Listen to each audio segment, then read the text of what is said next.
हमारे साथ जुड़ रही हैं doctor Sunila Garg, professor community medicine ICMR।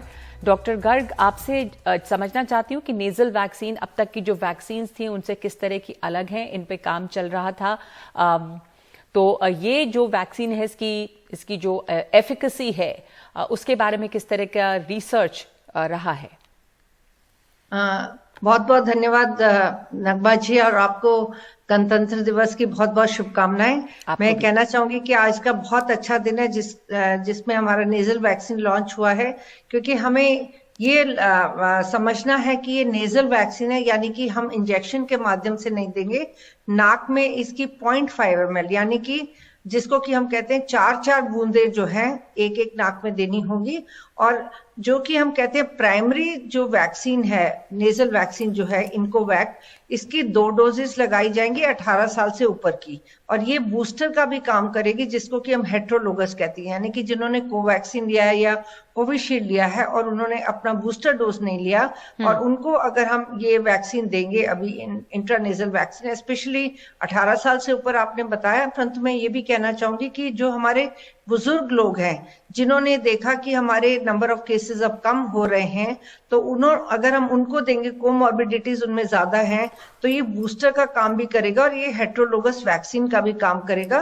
तो ये बहुत ही इंपॉर्टेंट है, क्योंकि देश में वर्ल्ड में भारत ही केवल ऐसा देश है जहां पे ये नेजल वैक्सीन बनाई गई है। और ये स्पाइक प्रोटीन द्वारा इसमें जो है एडिनोवायरस की बेस्ड की वैक्सीन है, तो ये और हमारे टेम्परेचर को भी सूट करती है, 2 to 8 डिग्री। और ये भी जानना चाहती हूँ कि डॉक्टर गर्ग के इसकी ट्रायल जो है वो कितने लोगों पर हुआ है, इसकी सेफ्टी के बारे में क्या डेटा सामने आया है? देखिए, बेसिकली जितनी इसकी सेफ्टी हुई और जो हमारे रिजल्ट्स ऑब्टेन है, ये है कि फेयरली सेफ वैक्सीन है, फेयरली एफिकेशियस है। परंतु जैसे जैसे, क्योंकि ये नेजल वैक्सीन है, तो ये हमारे को इन्फेक्शन अक्वायर करने में, ट्रांसमिशन में, क्योंकि जितना भी SARS-CoV-2 वायरस है ये नाक के माध्यम से ही जाता है, तो ये प्रिवेंशन करेगा इसको, डिजीज को लेने में भी और दूसरे को ट्रांसमिट करने में भी। परंतु जैसे जैसे हम आगे जाते जाएंगे इसकी एफिकेसी हमें और भी ज्यादा मालूम पड़ती चल जाएगी। परंतु ये पहली वैक्सीन के मुकाबले में कहते ज्यादा एफिकेशियस है। परंतु as of now we have to wait and watch, that is important. But ये फेयरली, एज मैं ये कहना चाहूंगी, एफिकेशियस है, सेफ है। और अभी ये हमारे को बहुत इंपॉर्टेंट काम करेगी बूस्टर डोज का, क्योंकि ज्यादातर हम लोग जो है वैक्सीनेटेड हैं और ज्यादातर लोगों को नेचुरल इन्फेक्शन भी हो चुका है।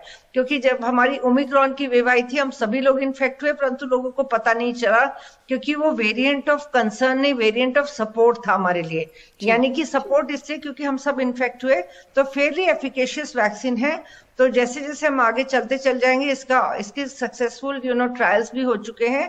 परंतु इस वैक्सीन को भी बाकी वैक्सीन की तरह इमरजेंसी यूज ऑथराइजेशन मिला है। इमरजेंसी यूज ऑथराइजेशन है अभी। धन्यवाद आपका डॉक्टर गर्ग, हमसे बात करने के लिए, बताने के लिए कि इसकी टेस्टिंग कितनी हुई है, ये कितनी ज्यादा इफेक्टिव हो सकती है। ये नेजल वैक्सीन है और पहली नेजल वैक्सीन है दुनिया की अभी।